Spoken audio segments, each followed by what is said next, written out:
Welcome back. I'm now joined by Adam Winch with Defenders USA. Thank you so much for stopping by the studio today. Thank you for having me. Absolutely. It's a pleasure to have you here.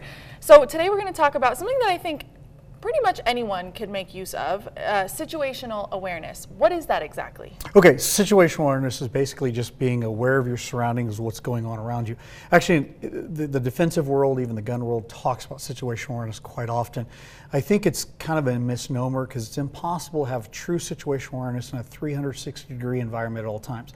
But we can be, on a sensory level, even a visual level, aware of what's going on around us, right? Yeah. So really, in my world, it's just be aware of what's going on around you. What I find is, I think here in the U.S., right, I grew up overseas. When I came back to the U.S., I found that oftentimes we Americans tend to be somewhat lax in our situational awareness, right? We have police officers who run around all the time protecting us. We have generally somewhat of a moral compass in our society, and for the most part, we're not getting oftentimes killed, raped, murdered, attacked, something like that very often, okay? It doesn't happen to the general public terribly often. Therefore, we have, as a general public, we have oftentimes relaxed our sense of what's going on around us, really a sense of danger. We're comfortable. We're comfortable, yeah. And therefore we tend to relax, right? In fact, we know for the most part in our world, the vast majority of people walk around on a cell phone, right? Or they're lost somewhere in their own mental space somewhere, and they don't see the close things that come around that could be a danger. That's the idea behind it. Having an awareness to your surroundings and then the dangers that could be there so you can A, either avoid them, or two, if you have to, hopefully never, but if you have to, defend yourself against them. Right. So what are some ideas or some practices to build good situational awareness, if we want to call it that? I would say one, listen to your spider senses, right? You know how you go somewhere or you're somewhere and your environment suddenly changes and the hair just stands up on the back of your neck. Something just doesn't feel right. You might not be able to put your finger on it, but something's not right. That's the idea behind it, is learn to pay attention to that. And I think oftentimes we have forgotten on a normal level to pay attention to that. In fact, oftentimes we dismiss it. As a police officer for years, I found that most people who became the victim of a crime actually sensed what was going on, but they kind of ignored it, and then they always regretted it later. If your senses go off, your spider senses, whatever you want to call it, pay attention to it.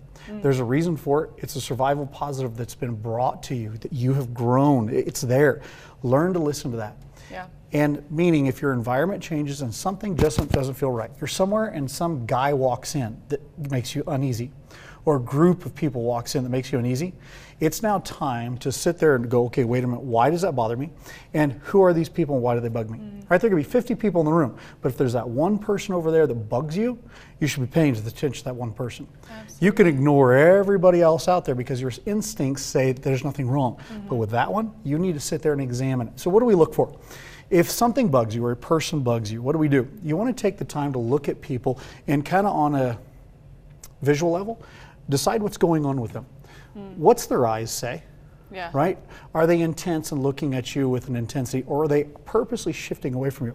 What's their body posture say? Does it seem like it's gearing up for an attack, or is it angling towards you in a way you don't want? What's their hands doing? What hurts you? It's always the hands, right? What are the hands doing? Are they reaching for stuff on their body, their person, usually the hip line, that could hurt you? Are they balled up in a fist in some way, shape, or form? Have they been brought up towards the chest, head level, or to where they can strike easily? Are they setting their stance, their body posture ready, can't do it in this camera, but if I were set up to maybe kick, punch, jump, or run after you? Look for the body posture. Look for what the eyes communicate. Look for what the facial expression does, or even the intensity of their personality. If you could look for those type of things. And if it bugs you, here's the 3 things you want to look for. Really 4, if you think about it. There's 4 friends you want to have. Time, distance, barriers, and an exit. If something bothers you somewhere, gain time literally by moving away from them if you can. Time allows us to do several things. One, act and react better, think about things better, and oftentimes time also gives us the ability to go get distance. Okay, so now we go get distance. We move away from them, right? What do you think is the best fight you'll ever get yourself into? The one you're prepared for? The one you avoid in the first place. place. The one you avoid, okay, that makes sense. The one you avoid in the first place, right? Best fight you'll ever get into. Therefore, if you can, with time, pull away, you can think about it more. With distance, you have better action, reaction, or better yet, the ability to just go away, run away, right? Or barriers. I don't know, put something like this between you and the person or people that bugs you. A car, a door, a wall, a couch, something. Put something between you and the bad guy, or the bad guys, or the bad people, or whatever that bugs you. And then lastly, find an exit. Always be ready to go away, right? If you were to suddenly attack me, which hopefully you won't, right? Probably not gonna.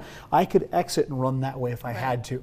I don't ever want to put myself to where I don't have an exit to get away from it. So therefore, time, distance, barriers, always find an exit. Well, that's perfect. And I think the first point too you mentioned about not being so comfortable, that's really important. Where can people go for more information about this type of stuff? Well, we do a lot of training. We do training in all sorts of areas, but our company, Defenders USA, or if you look at it online, it's defenders-usa.com. You can look it up there. We have a Facebook page. You can call me. We do all sorts of training of different environments, but we'd love to be able to help in that type of thing. But really, it's just preparing people to not get themselves into the fight if they have to, or if they do, how to defend themselves effectively in the moment and the aftermath if they do. Super important stuff, again, for anyone in any type of situation. Thank you so much for coming on the Thanks show for having today. me. Absolutely. We'll have more information available on our website.